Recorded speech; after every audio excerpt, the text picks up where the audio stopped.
This video is a PancakeSwap tutorial. PancakeSwap have just upgraded the exchange to V3. We'll go through some of the new features and added benefits of that, plus how to actually link your wallet to PancakeSwap if you're using MetaMask or Trust Wallet. I'll show you step-by-step guides for that. Also to trade on the exchange, add liquidity to potentially earn some passive income, and some of the pros and cons of that as well. Timestamps for all of that down below. We need to go ahead and download a wallet that we want to use with PancakeSwap and get some assets in there so we can go ahead and use them on PancakeSwap. And there are many different ways to connect them.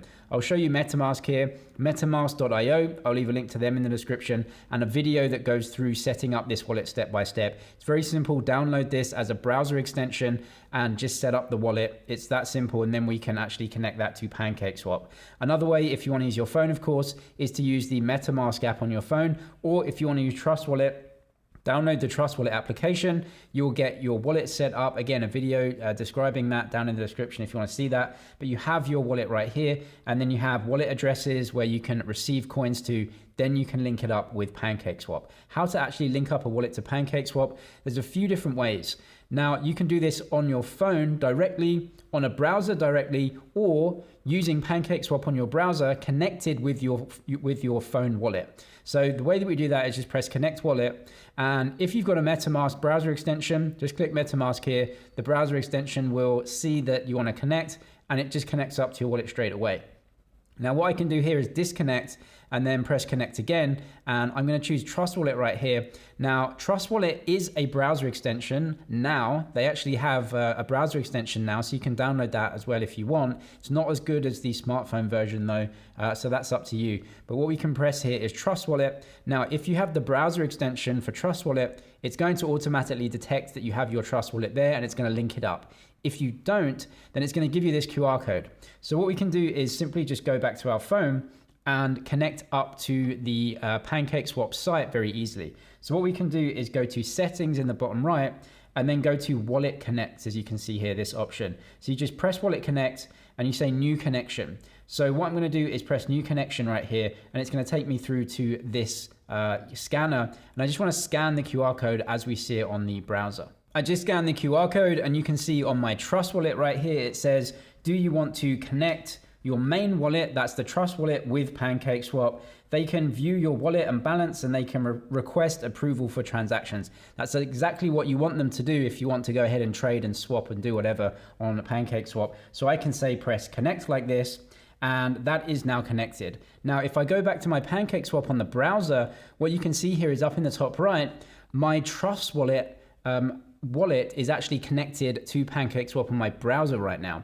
So you can, use your browser, trade, swap, but you actually sign transactions using your smartphone wallet, so you can use them together. If you want to use PancakeSwap directly on your phone with no computer, you can do that as well. Go down to Trust Wallet and then go to browser down at the bottom and then type in the URL pancakeswap.finance. I've already done that, as you can see by my history. So I'll click this and the application comes up. I can go to connect, and I want to connect my Trust Wallet right here, and it just does it automatically. You don't have to scan anything. Do you want to connect? Now, as you can see, it's connecting me to the Ethereum mainnet, as you can see. So I'm going to click this, and I'm going to say I want to use the BNB Smart Chain, switch it over to that. You can use either one, whatever network you want, but I'm going to switch it to the BNB Smart Chain and press connect. And then I'm actually connected with my Trust Wallet right in the browser itself, so I don't have to use a computer at all. PancakeSwap is a decentralized exchange, meaning that every time you interact with it, you have to pay gas fees on the blockchain that it's built on. Now, you can use BNB Smart Chain, Ethereum, and Aptos. Ethereum is obviously very expensive. BNB Smart Chain is essentially a cheaper version of Ethereum.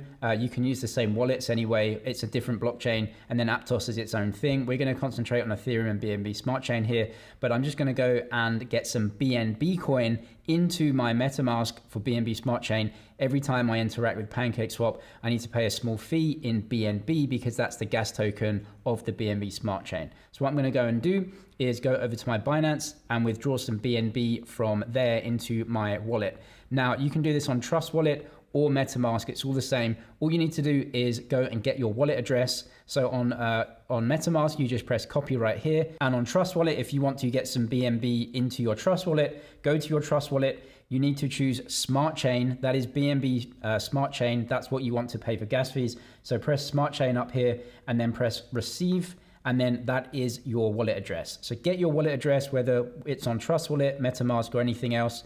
Once we have the address, we can go over to our Binance, paste the address in right here, and then it says BNB Smart Chain BEP20. Very important, if you want to use PancakeSwap, you need the BNB Smart Chain BEP20 version to pay gas fees on the BNB Smart Chain. The BNB Beacon Chain BEP2 is not supported, it won't work, you can't link it up to PancakeSwap or pay fees with it. So it's BNB Smart Chain BEP20 BNB, that's the one you want. So click that and I'll say yes, I'm sure here, and withdraw that to your wallet. I'll also leave a link to Binance in the description. They give a deposit and trading bonus if you're new, so check the details via that link. If you're using MetaMask specifically, make sure to add the BNB chain into your MetaMask account so you can use this network. All EVM networks do work in MetaMask. You can see right here, Ethereum mainnet, Binance Smart Chain, all the other EVM networks can all be used in the same wallet and all have the same wallet address. So no issues if you can't see the BNB that you've sent to your wallet. You can add BNB Smart Chain as a network within your MetaMask. So what we need to do is go onto the top right, go down to settings, then go to networks on the left, and then add a new network. It's up in the top right, add a network, and then add a network manually here. You need to input these details. These details you can find online very easily, or what I'll do is just show you them right here. On the smart chain here, these are the details. Network name is Binance Smart Chain or BNB, whatever you want to call it, it doesn't matter. New RPC is important to get the correct RPC URL. You need the actual correct information here so you can see this data on screen and pause if you want to see this. Chain ID is 56, currency symbol is BNB. That's important because that's the layer 1 gas token, so that needs to be BNB. Block Explorer bscscan.com. So put that information in and you can press add a network and save, and that becomes a network that you can use within MetaMask. You can see right here, I can switch between all of the networks, but I've got Smart Chain here, and the BNB that I sent to my wallet address within MetaMask is now showing that I do have some BNB coin to go ahead and use PancakeSwap. Let's go ahead and swap some tokens. We have a wallet address and we have some gas coins in there to spend on gas. Now we can trade the assets. Now you can also send many other assets to your wallet as long as they're supported. For example, US dollar Tether, Cake tokens, USDC, BTCB, which is kind of a pegged version of Bitcoin on the Binance Smart Chain, or any Ethereum tokens that are supported. You can trade all of those. You can have them in your wallet. You always need the base layer to coin to pay for gas though, so just keep that in mind. We can go over and press trade and then swap. Now this is the V3 swap. So this is version 3. And this has some improvements on, getting trades and getting a tighter spread for your trades and lower costs. We can also use V2, which allows us to use limit orders. Let's very simply though swap some coins then. So I'm going to swap some BNB coin and I'm going to go and swap that into another token. So this is the swap screen essentially right here. And then you just have the chart for that pair over a certain period of time. So I'm going to go to the month view right here. So I've got some BNB coins, so I definitely want to swap that. And then choose the asset that you want to swap it into. Let's choose US dollar Tether. So I'm going to swap some BNB into USDT. And what you can see here is essentially the exchange rate between them, right? So this is the 1 month exchange rate, just the chart right here. So what we can do now is choose how much we want to swap. So let's choose 25%. And as you can see, that's around $7. That's the amount that I have in my wallet, so 25% of the wallet. So let's make that easy with 0.02, and it will show you, how many USDT do you get, right? So you're selling BNB and you're buying US dollar Tether. So what we can do right now is make sure that we actually have the coin that we're going to get added to our wallet as well. So what we can do is press copy right here, and that copies the token address, as you can see. You can also see MetaMask here as well. So that will just add it directly into your MetaMask.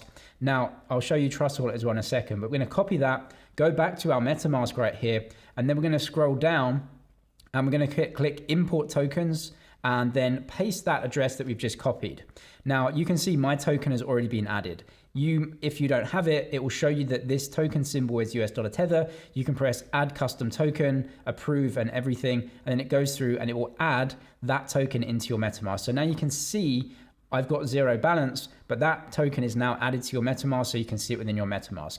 If you want to do exactly the same thing as Trust Wallet, it's actually exactly the same. What you can go and do is go down to the bottom and then click add tokens down here, and you can search for it, or you can actually go and copy that address again. So you can see that from PancakeSwap, you can see you can copy the wallet, the address of the token. You can go and paste that into your Trust Wallet right here in the search bar, and that's going to be the token. You can add that token to your Trust Wallet as well, and then just toggle on so you can see it in your main page with all of the tokens that you want to see. There are also some trade settings that we can dial down to make sure that we're getting the trade that we want. So we can toggle on and off the chart if we want to do that. This is hot traded tokens on the platform. We can ignore that for now. This is your trade history, and you can refresh the quote if you want. This is the quote that we've got for now though, as you can see. So we can press settings here, and then we can go over to default, standard, fast, or instant. So the quicker that you want your trade settled, the more gas that you're going to pay to jump the queue. On Binance Smart Chain, I really just think default or standard is absolutely fine. You really don't need to pay up a lot for instant transactions. It's very quick anyway. With slippage tolerance is the difference in price that you're going to get between the quote that you saw that it gave you, as you can see here on the right-hand side, and the actual price that you trade at when the transaction goes through. Because there is a period of time between those two things, the price and the execution may change the price a little bit from when you actually press swap to what you actually physically trade at in your wallet and when you swap the tokens. Now, for most tokens, it's going to automatically choose this for you, and I would just leave this on normal and not change it around. If you're trading two tokens that are very similar in price, for example, two stable coins like US dollar Tether and USDC, they're going to be pretty much one for one all of the time because they're $2 essentially. And so you can have a much lower slippage tolerance if you want and just toggle this down. Now, if the slippage is very high, the trade's going to not go through for you. So slippage tolerance, you only want 0.1% difference between what you get quoted and what you actually trade at. And if it's more than that, then the trade will be rejected and not go through. If you want the trade to go through, then without it being rejected, you may have to, just tolerate higher slippage between the price that you got quoted and the price that you trade at. You're going to have to use a higher slippage if you're trading very small coins when you don't have a lot of liquidity, and maybe the amount that you're trading is actually relatively large compared to what it usually trades. You're going to have to allow higher slippage. Slippage can really eat away at your costs, of course. It can be a very high cost. But make sure that you have this slippage tolerance on there, because if you toggle it off or you toggle this to like 50%, the other side can really just take your money essentially. So have that slippage tolerance around 0.5 is usually okay. If you're trading two stable coins, maybe 0.1 is okay. Transaction deadline, this is minutes, but if you're not trading within like a minute or so or getting confirmation of that, something's gone terribly wrong. So just leave that as it is anyway. Expert mode, if we toggle this on, expert mode turns off the confirm transaction prompt. So when we press swap, it's going to tell us the details. We can double check and then press confirm. If you don't want to do that and you want to trade quicker, just turn this off or turn expert mode on, and then it will not double confirm your trade. Flippy sounds is just a sound effect, so we can leave that off for now. So they're the settings right here. So we're going to trade, let's say 0.02. So I'm just going to re-enter this to get a fresh quote. As you can see, this is a low risk trade right here because it's a very big pair. You can see the minimum received, the price impact, which is very low, so that's fine. Slippage is going to be very low. The trading fee, that's the BNB gas that we have to pay, and then we'll go ahead and press swap. It's going to confirm that for us. We're going to check the details here. That's fine. The price is updated, so I'm going to have to accept this new price and make sure that's okay. Click confirm swap. It's going to go through to my MetaMask to confirm this. You can see the gas fee is 23 cents. That's the total, which was $7 something. And the transaction has been submitted. Now, as you can see here, you can also add that USD to your wallet. You can see transaction receipt has gone through. So we've actually gone through that transaction that's traded. If you want to add the asset that you've just bought into your wallet, you can do that through this route as well. Just add it to your wallet. And that will go into your MetaMask. And of course, with Trust Wallet, just copy the address of the token and then paste it into your Trust Wallet, and it will add that token to your Trust Wallet. You can also use limit orders on PancakeSwap. We have to use the V2 and switch over to that, but that's no problem. What we just did here was a swap that was a market order. We got told what the price was, and we accepted it. So that's a market order for us, but we can also tell the system what price we want to trade at and give it a limit on what we want to trade. So we'll just go over to limit V2 here. it takes us through to the limit order book right here. So a limit order is when you choose the price that you want to trade at, and you tell the system that you're not going to trade until that price gets to your level. And if it doesn't, you don't trade. And if it does, then, you know, good for you. So we can put a limit order in here. So what we want to do is go ahead and sell some BNB, and we want to switch it back into US dollar tethers. US dollar tether, exactly what we did with the other swap. But we are going to choose a price that we want to trade at here. The exact same trade that we did previously got us this price, which is the current market price, or more or less. So what we're going to do is press 0.02. And as you can see, it's telling us that if you want to trade right now, then you will be getting $6.8 for your 0.02 BNB. The price, as you can see here, is around 343, which is the market price, more or less, as you can see it. So what we're going to say is, I don't want to trade at that price. I actually want to trade at a higher price than this, for example, 500. What that means is I want to be selling my BNB not for $350, but for $500 per BNB. And then you work out the decimal. Now, my order is way above the current market price. And so I'm not going to be able to sell at $500, but I can put a limit order in. So what I'm going to do is press place an order here.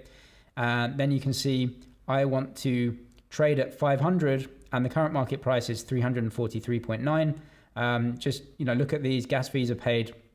Press confirm right here and then, you know, connect that in your wallet. You can see I'm going to have to pay a gas fee for this limit order, which is 5 cents. I'm going to press confirm, transaction submitted, press close. Now I have an open order. I want to sell some BNB coin for $500 per BNB. The current market price is 350. I can't sell right now, but my limit order is in the system and it is open, as you can see. So you can see your order history and expire orders. Go to order history right here, open orders, this one right here. You will not trade this limit order until the market price actually gets to your level.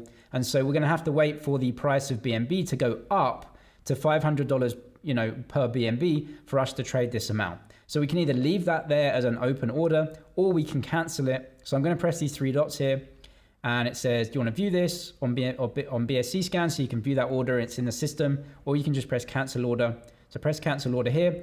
Then you'll have to pay a little gas fee as well. So the estimated gas is $2. So just to be sure that you want to kind of spend this, if you want these limit orders in, and transaction submitted, and my order cancels. So like I said, every single time that you interact and transact on PancakeSwap, you have to pay those gas fees on the BNB chain to interact with the smart contracts to add or remove. But that is very good. It's a limit order on a decentralized exchange. Some trading pairs on PancakeSwap are now known as stable swap pairs. Stable swap is when you trade 2 assets that are basically the same in price and should remain the same in price at all times, like stablecoins. These are the assets that are used in the stable swap trading algorithm now. You can see it's just the stable coins right here. Trading fees and LP rewards are all much lower, so you get a much tighter trade, which means lower costs for you.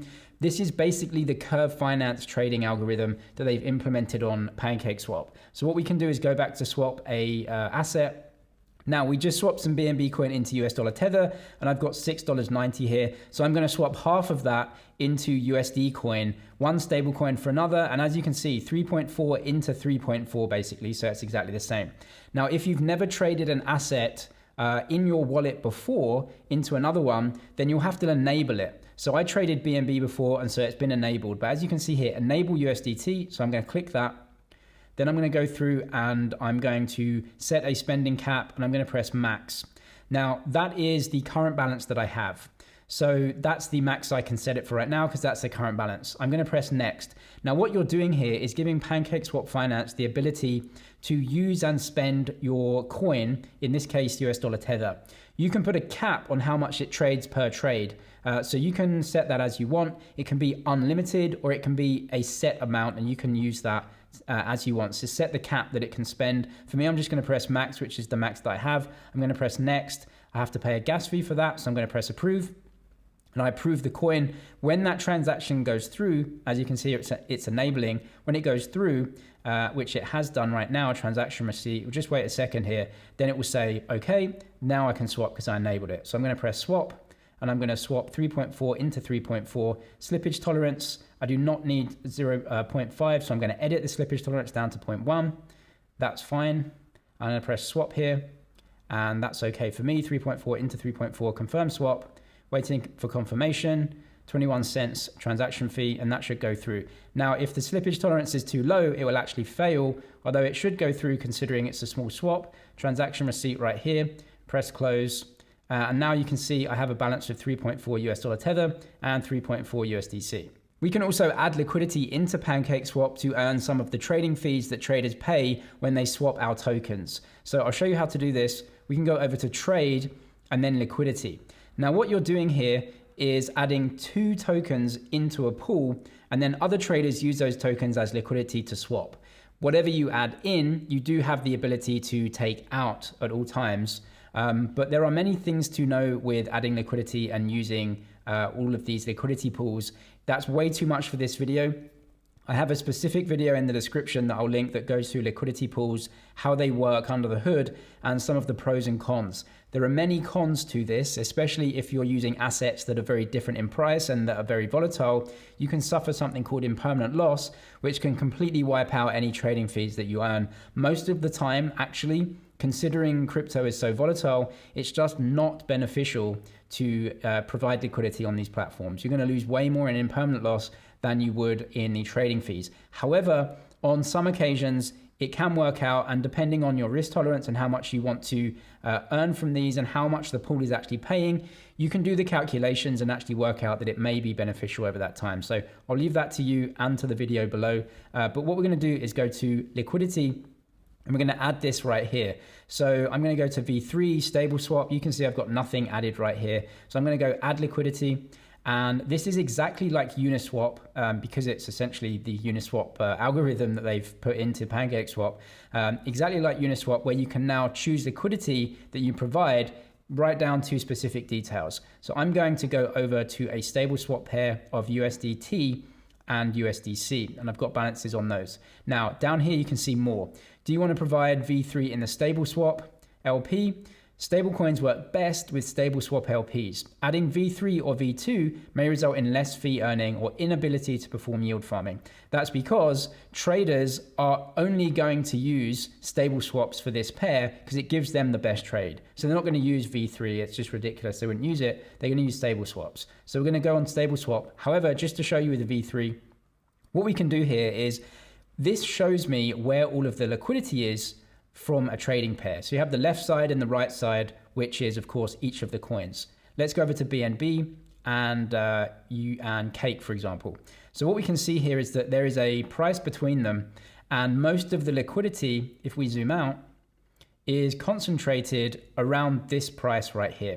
So usually what happens is with a liquidity pool, you would have to add your coins into the pool and then provide liquidity from 0 to infinity for the coins.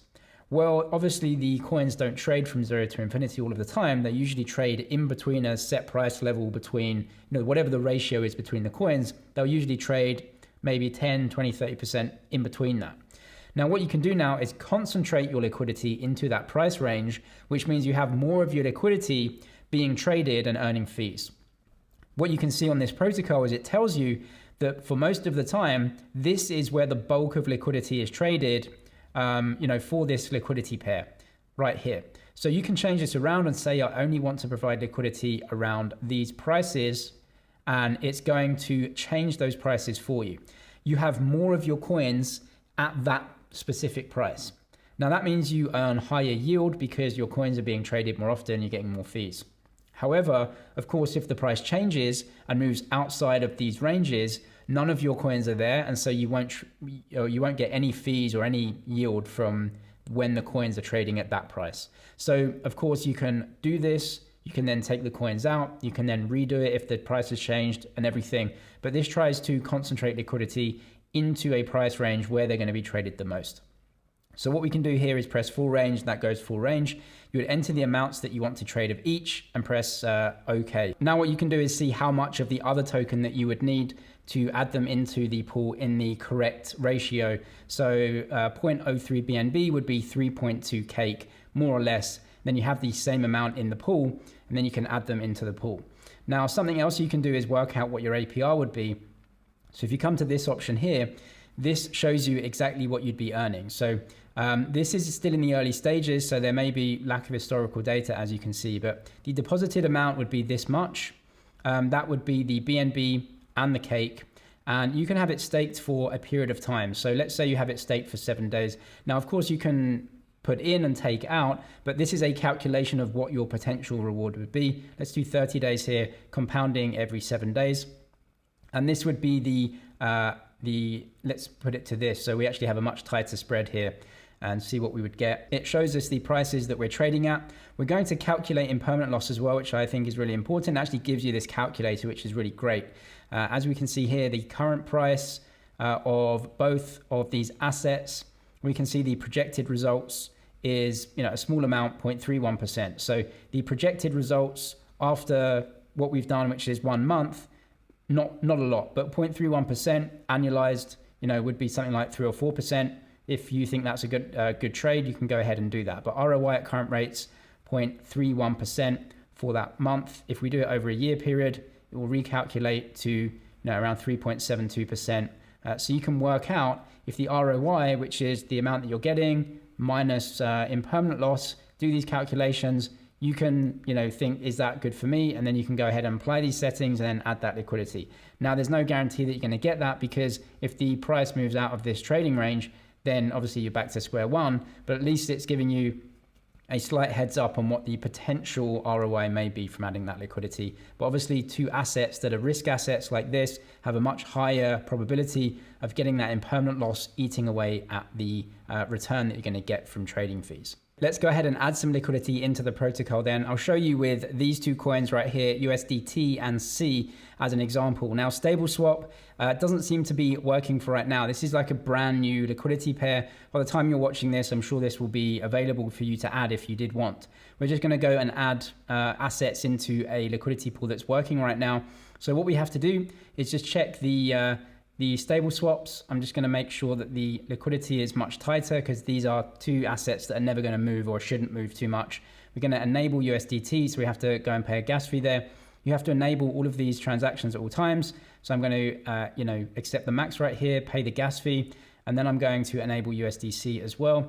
And it's going to ask me how much do I want to spend. I'm going to press the max there, press approve. So that's more gas tokens. And so now once those 2 are added as tokens that I can interact with, I can go ahead and add them into the protocol. They've both been added now. You can see that's just flicked over to add. What I want to do is make sure that I add the correct amount of each token in. So as you can see here, US dollar tether, I'm just going to press max, and it's going to tell me exactly how much USDC that I need. I've got more than that, so that's fine. We press add right here. You can see the balance between the 2. Prices are in USDT. These are the prices of each, which are basically the same. Current price, going to click add right here. Going to pay more gas fees here to add that to the protocol, press confirm. Once that goes through, I now have both of those assets essentially in the liquidity pool. So I can press close, or I can view this on BSC scan.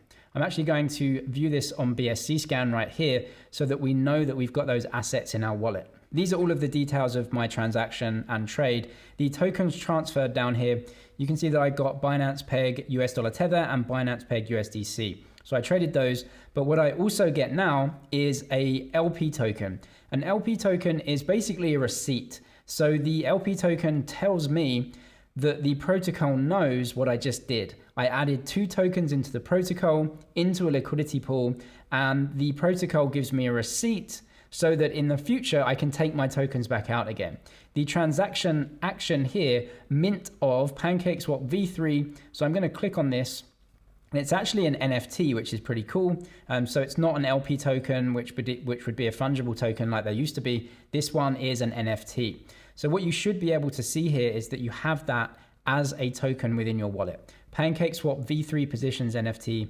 And so you have this token in your wallet, and that is a receipt for what you've just done. Now, if you want to remove those tokens that you've added and get those back and stop providing liquidity, you swap in that NFT and it gives you the 2 tokens back. Now, if we go back to the liquidity page on PancakeSwap and link up the wallet that we have that NFT in, you can go to trade and liquidity here. You now can see that it recognizes I have my tokens in the liquidity pool, and that's because I have that NFT, and that NFT is a receipt of what I just did. So what we can do here is press this. This is active. We can go through and actually see this liquidity pair that we have. And it says all of the details. I'm earning 0.68% APR from trading fees. And I've got these two stable assets, which are US dollar essentially. And you can remove those from the protocol. But that is all of the details of the trade. If you are providing liquidity on PancakeSwap, we can also add the LP token that we have into farms to earn extra yield. Now, how this works is essentially PancakeSwap are paying you their own token, which is Cake token, as an incentive to use their protocol versus someone else. So they're using their equity basically to basically pay you money to use their platform instead of another one's. So what we can do here is once we've added liquidity, we can just go down to farms and put our LP token into the farms and we get paid more Cake token. Now, is Cake token something you want to invest in or hold? Kind of doesn't matter really, because you can get the Cake tokens, and if you don't want them, you can just sell them out on the platform for a token that you do want, or you can keep them if you want. It's up to you, whatever you want to do. But essentially, they're paying you more money to use their platform. So what we've just done is added USDT and USDC into a liquidity pair. So I'm going to search for that USDC, and you can see it right here. That is the pool that we just added liquidity into, this one right here. So we can go down, and you can see I've got some liquidity in this pool. You can see $6 in here, and it's earning 4.8% if I stake my LP token here. So press stake. Go through, gonna pay some gas fees here, gonna press confirm, go through. Now what I'm doing is adding US dollar tether and USDC liquidity into the trading pool, liquidity pool, and earning trading fees from traders. What I'm also doing now, because I just put the LP token into the farm, is earning more Cake. So they're boosting the yield, they're giving me some Cake tokens, paying me to use their protocol. Now what will happen here is the Cake token will accrue, and you should see an amount that you've earned, and this just kind of tallies up over time. As long as your LP token is farming in this pool, you'll be earning Cake. Might not be a lot, and of course Cake is a risk asset. It can go up and down in value as well, but that is the total APR that you're actually getting right now, which is 9.3%, which is basically that tiny amount from trading fees and then a bunch of Cake that they're just stuffing down your throat to use their protocol. So that changes over time as well though. So it depends on supply and demand and which assets that they want to incentivize and not. And so make the decision on if you think having Cake is good for you, but that boosts your yield, so you might as well do it if you are providing liquidity anyway. You can go ahead and unstake that as well. So press unstake and you can remove the liquidity. Now, this unstakes the LP token from the farm, but you don't unstake from the liquidity pool. You have to do that separately. We'll first unstake the LP token that we're farming Cake rewards from. So unstake the whole thing, press pay a gas token here, press confirm. That should go through on the blockchain. And whilst that is going through, we can go back to trade, liquidity, and then the assets that we're providing as liquidity here, they're still in the pool. So we're going to click on this, and then we're going to go remove. We're going to click max, and now we're going to get two tokens back, both the US dollar tether and the USDC that we staked in the first place. So we'll press remove and we'll get both of these token positions back. So we'll press remove, again pay a gas fee, press OK.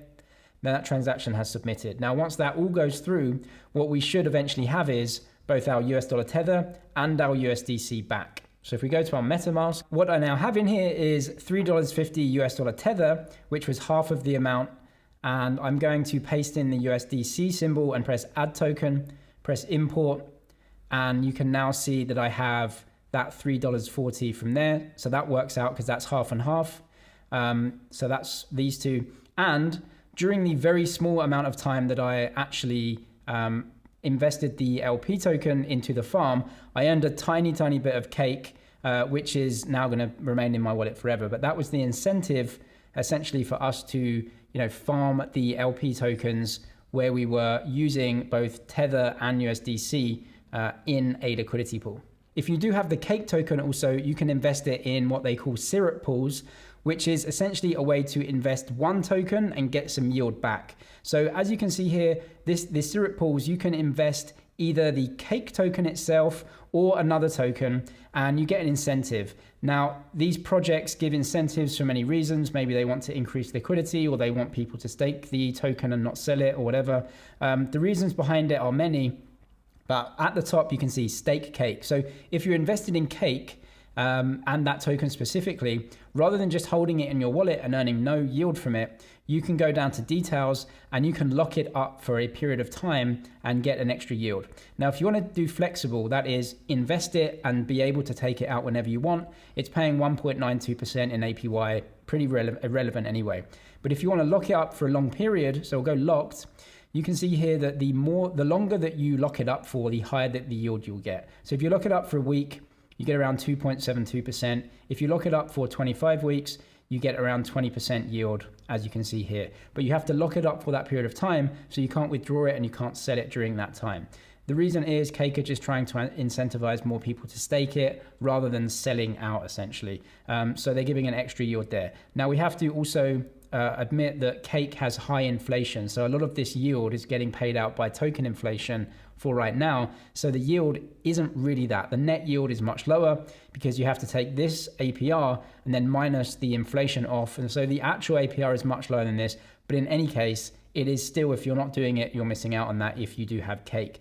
In the future, it's hoped that PancakeSwap essentially pays out this yield from dividends and profits that the protocol makes. For right now, as it's a new platform, they still have token inflation. But that is how you would earn extra income if you did have Cake. You can just stake it in the protocol, and all of these other tokens as well. If you wanted to earn some of these, you stake your Cake, and then you can earn some of these tokens if you would want them. Obviously, I make no recommendations on any of these, but that is how you actually use the protocol itself. Link to the official PancakeSwap is at the top of the description there. If you want to use Binance and get that trading bonus, I'll leave that link down there as well. Lots of other helpful videos listed down in the description. I'm James with MoneyZG. Cheers for watching, and I'll see you in the next one.